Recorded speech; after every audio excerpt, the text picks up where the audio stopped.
Hi, everyone. One of the things that I have learned about the enemy, Satan, is that he loves to try to distract us away from himself so that he can go unnoticed and undetected in our life. And what he wants to distract us with is someone or something that we deem as the main problem or the main adversary, the main difficulty in our life.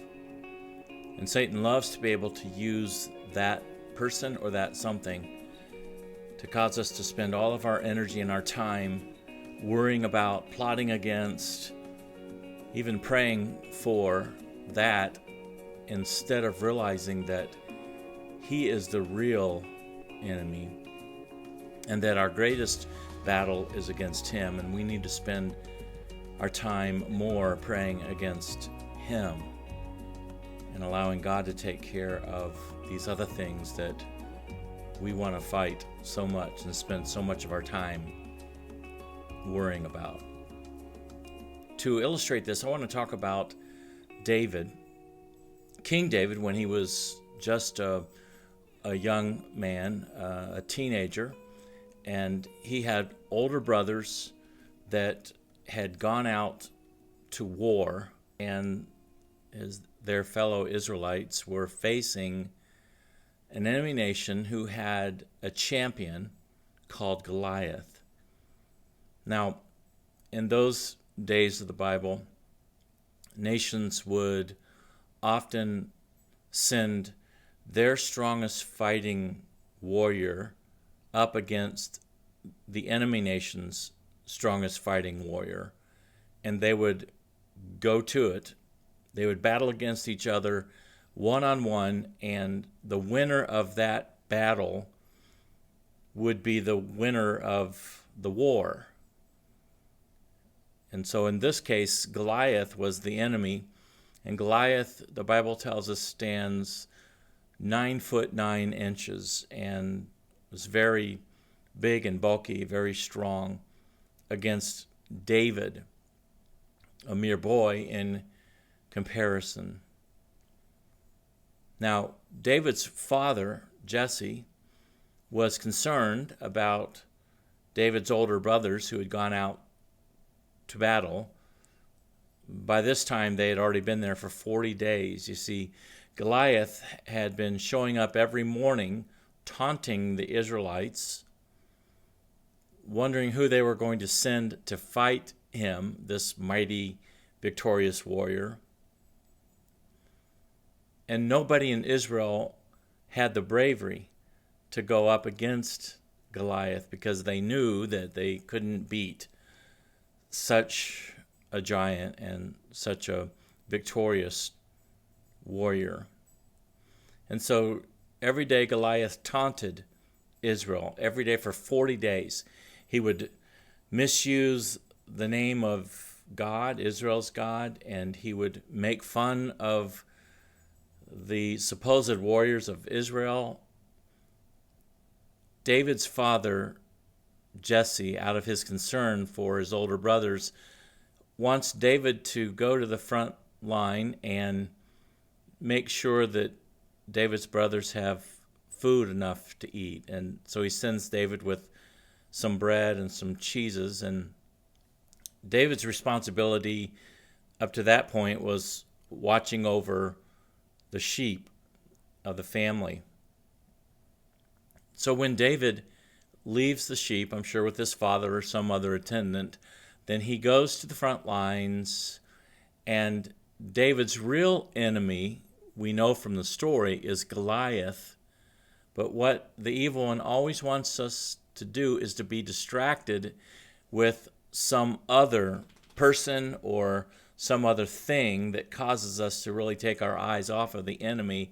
And in this case, the distraction was one of David's brothers.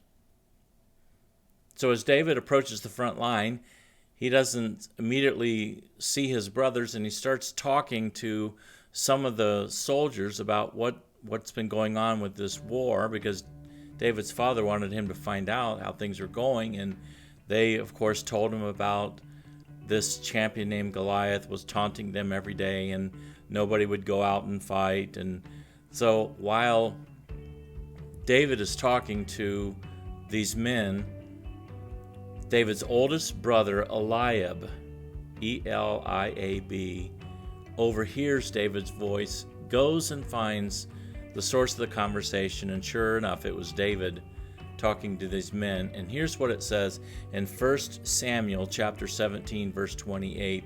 It says this: When Eliab, David's oldest brother, heard him speaking with the men, he burned with anger at him and asked, "Why have you come down here? And with whom did you leave those few sheep in the wilderness?" Now immediately we see that Eliab's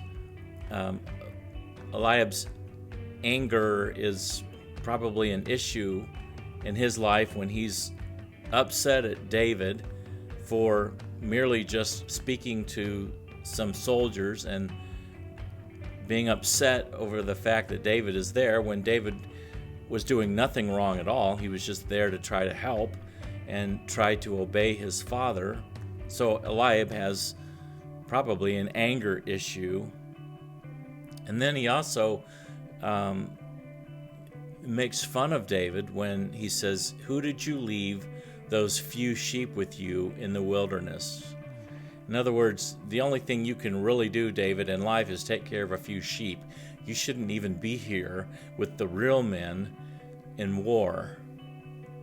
And then Eliab goes on and he makes it even more personal. And he says to David, "I know how conceited you are and how wicked your heart is. You came down only to watch the battle." How that must have hurt as David's oldest brother says this to him in the presence of other men, other soldiers, and David had been put down. He'd been accused of merely just being there for entertainment purposes. He'd been accused of coming for the wrong reason when David had done nothing wrong.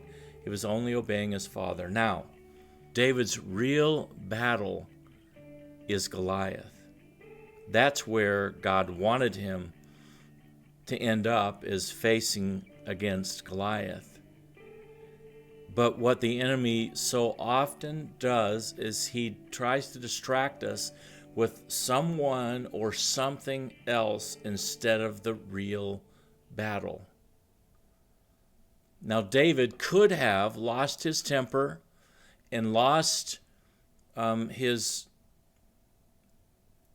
sensitivity to what God really wanted him to do, and he could have started attacking and fighting back against his oldest brother. He could have got involved in a verbal attack or maybe even a physical attack, because again, surely he was very embarrassed for what Eliab was doing to him at that moment. And had he have done that, it's very possible that he would not have even went up against Goliath, and how the story would have changed at that point. And I just wonder how many times you and I get involved in battles that really aren't ours to be fighting. We should give those battles to God, and instead we should be praying against the real enemy, which is Satan. I want to show you a scripture. It is in Ephesians chapter 6, verse 12, and it's saying a similar thing here. It says, "For our struggle is not against flesh and blood." Or in other words, in David's case, our struggle is not against Eliab, but our struggle, Ephesians 6 says, is against the rulers, against the authorities, against the powers of this dark world, and against the spiritual forces of evil in the heavenly realms.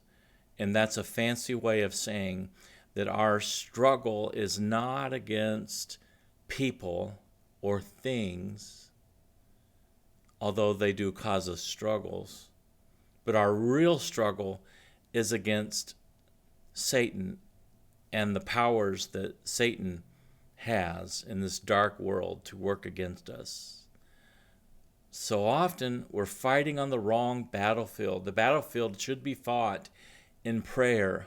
The battle really is what Satan is trying to do to us, and we're totally on the wrong field, fighting against our lack of money or fighting against this physical problem that we have, or fighting against this person at work, or fighting against the company that's trying to get us to pay money to them that we don't owe.